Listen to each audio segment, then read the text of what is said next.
Tropical cyclones are powerful low-pressure systems. They form over warm oceans within the tropics. These storms bring violent weather and widespread destruction. Strong winds can tear down houses, uproot trees and cut power lines. Along coastlines, massive waves can inundate towns, endangering lives. Tropical cyclones often move inland, bringing heavy rains and severe flooding. River swells sweeping away villages and towns, leaving thousands homeless and in need of aid. As the storm's aftermath causes more suffering and strife. When a tropical cyclone strikes, the damage is widespread. Rivers can expand far beyond their banks, washing away everything in their path. Heavy rains continue as the storm moves across the land, affecting regions far from the coast with relentless downpours.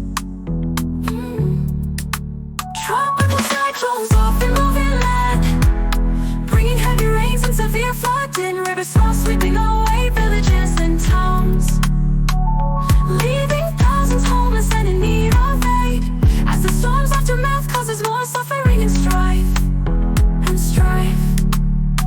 In the wake of these storms, people are forced into shelters, struggling for food and clean water as they await help. Floodwaters bring diseases like malaria and cholera. With poor sanitation, the risk to health increases. Tropical cyclones often move inland, bringing heavy rains and severe flooding. Rivers swell sweeping away villages and towns, leaving thousands homeless in need of aid. As the storm's aftermath causes more suffering and strife. When a tropical cyclones are given names to help track their course, the first letter indicates the order they formed in the year. These names help us communicate and prepare. Once named after women, now both genders are used, as we seek to understand and mitigate their devastating force.